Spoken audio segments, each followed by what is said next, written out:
Bismillahirrahmanirrahim. Assalamualaikum warahmatullahi wabarakatuh. Selamat pagi anak-anakku kelas 8. Semoga segala aktivitas kita senantiasa bersamaan dengan ridha Allah Subhanahu wa taala, dan semoga pandemi ini segera berakhir agar kita segera bisa bersekolah secara normal seperti sedia kala, bertatap muka, pembelajaran di kelas tanpa ada halangan suatu apapun. Baiklah anak-anak, untuk kali ini Pak Udin akan membuka materi kita di tahun pelajaran 2020-2021 dengan bab yang pertama, yakni tentang iman kepada kitab-kitab Allah Subhanahu wa taala. Yang pertama, makna iman pada kitab-kitab Allah Subhanahu wa taala. Apa itu makna iman kepada kitab-kitab Allah Subhanahu wa taala? Silahkan disimak modulnya. Ya, ini poin 1, pengertian iman kepada kitab-kitab Allah Subhanahu wa taala. Iman kepada kitab Allah berarti percaya dan yakin dengan sepenuh hati bahwa Allah telah menurunkan kitab-kitabnya kepada para rasulnya. Jadi iman secara bahasa itu adalah percaya, secara istilah adalah meyakini dengan hati, mengucapkan dengan lisan, dan melaksanakan dengan perbuatan. Jadi kalau iman kepada kitab Allah Subhanahu wa taala, di dalam hati kita harus yakin bahwa Allah menurunkan kitab-kitabnya kepada para rasulnya.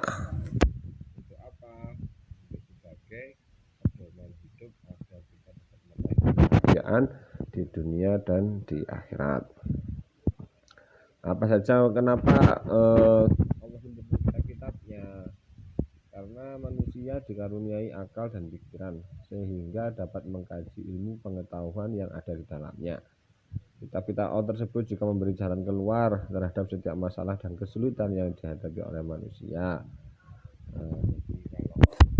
Tidak masalah, terutama yang beragama Islam, di Al-Quran semua ada solusinya. Tinggal kita mau mencari atau tidak. Kita mau mencarinya lewat tafsir, lewat terjemah, silahkan. Yang jelas Allah tidak akan menurunkan suatu masalah tanpa Allah memberikan solusinya. Dan solusinya itu semua ada di kitab suci, terutama buat kita umat Islam adalah di Al-Quranul Karim. Dalilnya apa? Kenapa kita harus iman kepada kitab-kitab Allah? Ada di Al-Quran yang berbunyi A'udzubillahi minasyaitonirrajim. Ya ayyuhalladzina amanu aminu billahi wa rasulihi wal kitabil ladzi nazzala ala rasulih wal kitabil ladzi anzala min qabl wa may yakfur billahi wa malaikatihi wa kutubihi wa rusulihi wal yaumil akhir faqad dhalla dhalalan ba'ida.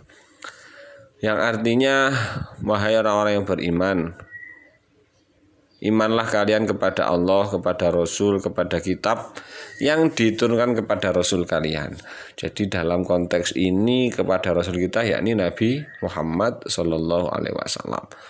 Selain kita harus meyakini terhadap kitab yang diturunkan kepada Nabi kita juga harus meyakini kitab alladzi anzala min qabl, kitab-kitab yang diturunkan kepada rasul-rasul dan nabi yang terdahulu.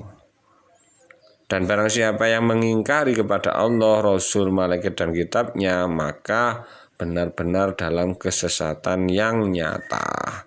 Itu pengertiannya. Sekarang kita masuk ke alladzi anzala min qabl. Apa saja kitab-kitab yang diturunkan Allah sebelum Al-Quran? Ya, kita ini ada di slide ini, silahkan kalian simak. Ada yang pertama yaitu kitab Taurat. Kitab Taurat diturunkan kepada Nabi Musa alaihissalam untuk disampaikan kepada umatnya, yakni Bani Israel. Kemudian kitab Zabur diturunkan kepada Nabi Daud alaihissalam. Kemudian kitab Injil diturunkan kepada Nabi Isa alaihissalam, dan yang terakhir sebagai penyempurna adalah Al-Quran yang diturunkan kepada Nabi Muhammad Sallallahu Alaihi Wasallam. Lebih detailnya, kitab Taurat di sini diturunkan pada abad ke-12 sebelum Masehi. Nama Taurat berarti hukum atau syariat. Pada saat itu Nabi Musa diutus oleh Allah untuk berdakwah kepada bangsa Bani Israel. Oleh karena itu tepat sekali kalau kita meyakini bahwa kitab Taurat diperuntukkan sebagai pedoman dan petunjuk hidup bagi kaum Bani Israel saat itu. Adapun bahasa yang digunakan di dalam kitab Taurat adalah bahasa Ibrani. Bahasa Ibrani itu kalau kita mengenal Assalamualaikum, atau di Ibrani itu Salum. Assalamualaikum, Salum alaihim, yaitu sedikit tentang bahasa Ibrani. Dan yang kedua adalah kitab Zabur, 10 tahun ke-10 sebelum Masehi di daerah Yerusalem, ditulis dengan bahasa Kipti. Kemudian yang ketiga yaitu kitab Injil, diturunkan kepada Nabi Isa pada permulaan abad ke-1 Masehi, juga diturunkan di Yerusalem, ditulis pada awalnya dengan menggunakan bahasa Suryani. Kitab ini menjadi pedoman bagi kaum Nabi Isa alaihissalam, yakni kaum Nasrani. Dan yang terakhir sebagai penyempurna dari kitab-kitab terdahulu adalah kitab Al-Quran yang diturunkan pada abad ke-7 Masehi, kurun waktu dari 611 Masehi sampai 632. Jadi diturunkan secara berangsur-angsur. Ada di keterangannya ini. Jadi Al-Quran itu sebagai salah satu wahyu yang diturunkan. Kenapa wahyu? Karena Al-Quran itu selain satu mudah dihafal, dan dua isinya tidak akan berubah-berubah mulai dari awal diturunkan sampai saat ini. Kalaupun ada tekstual atau ada mushaf, ada tulisan-tulisan yang dirubah, itu akan ketahuan karena selain Al-Quran itu dibaca juga dihafalkan oleh ratusan bahkan ribuan umat Islam. Banyak hafid-hafid yang hafal Al-Quran di luar kepala. Jadi kalaupun ada yang berusaha merubah Al-Quran satu harokat saja atau satu huruf saja, itu pasti sudah akan ketahuan. Itulah kenapa Al-Quran dimasukkan dalam mukjizat yang paling agung yang diturunkan kepada Nabi Muhammad. Al-Quran diturunkan 22 tahun, 2 bulan, 22 hari, atau dibulatkan lebih kurang 23 tahun. Sebanyak 114 surat dan 4.444 ayat. Bisa dicek itu nanti ya. Itu Al-Quran. Jadi kalau kita mau mencari solusi apapun ya kita kembali ke Al-Quran, karena kitab kita adalah kitab Al-Quran, dan kitab Al-Quran ini adalah penyempurna dari kitab-kitab terdahulu. Sekarang apa hikmah yang dapat kita ambil dari pelajaran ini? Hikmah dari beriman pada kitab-kitab Allah Subhanahu wa Ta'ala adalah kitab-kitab itu selalu menjadi petunjuk dan pedoman bagi seluruh umat manusia.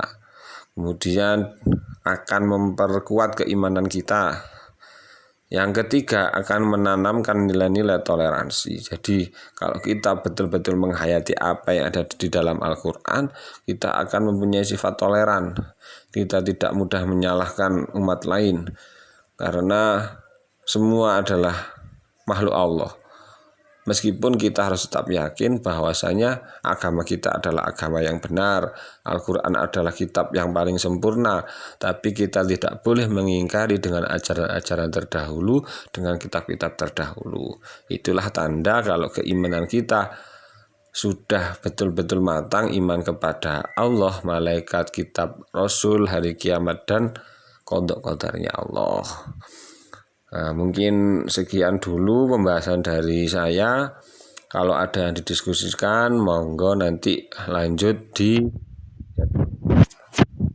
setelah itu. Kalau sudah tidak ada yang didiskusikan, ya silakan anak-anak mengerjakan soal latihannya itu ada 5 soal, tolong dijawab yang selengkap mungkin, ditulis di kertas HVS atau di folio garis, nanti diberi nama yang lengkap, disimpan.